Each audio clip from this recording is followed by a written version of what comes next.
Let's get ready for Mike's Night at the Fights.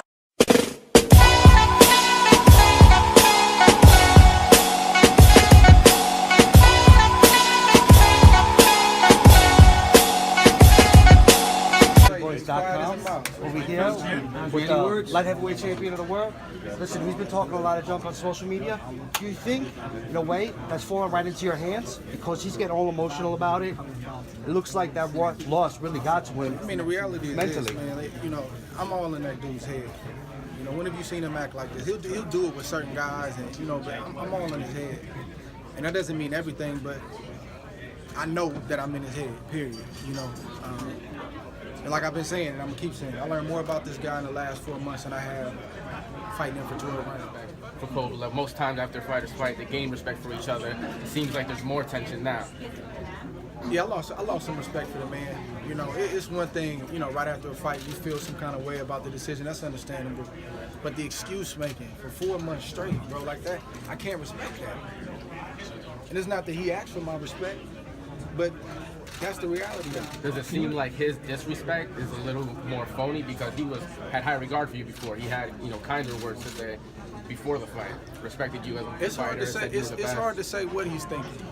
You know, it's hard to say what he's thinking and how he feels.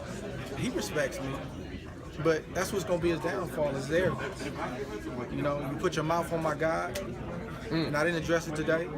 You know, I'm a believer in Jesus Christ. I don't push my religion or my faith out on nobody, but you messed up. So you took high offense to the photo he posted. That's okay. It ain't really the photo. It's just, you know, it just speaks to the arrogance. You know, pride comes before the fall, man.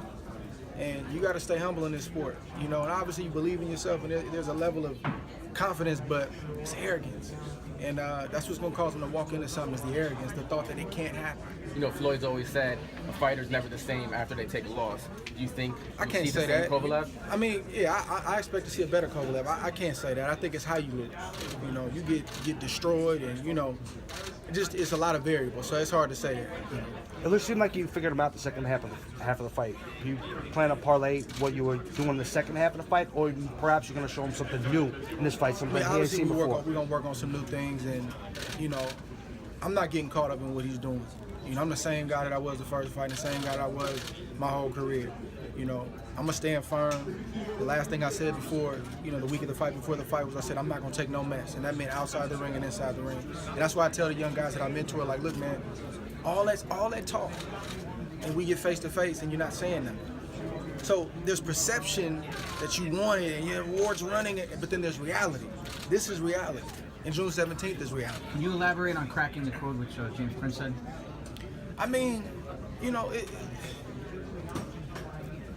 in championship fights, as you guys know, it's a lot of ebbs and flows, and, you know, something may not be working. Plan B may not be working. Fortunately, our plan B worked, but he comes from a system, you know, a Soviet system.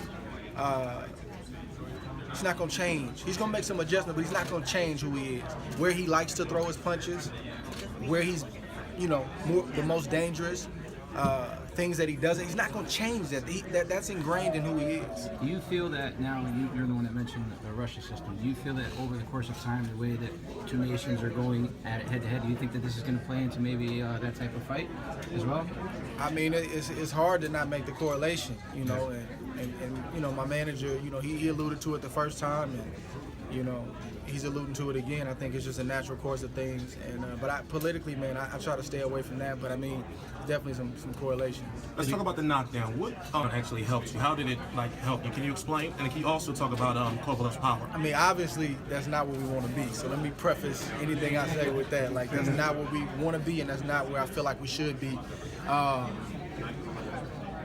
But in a weird way, and only a fighter will probably understand this, like, to be able to go through that in the biggest moment and find a way, it took me to another level.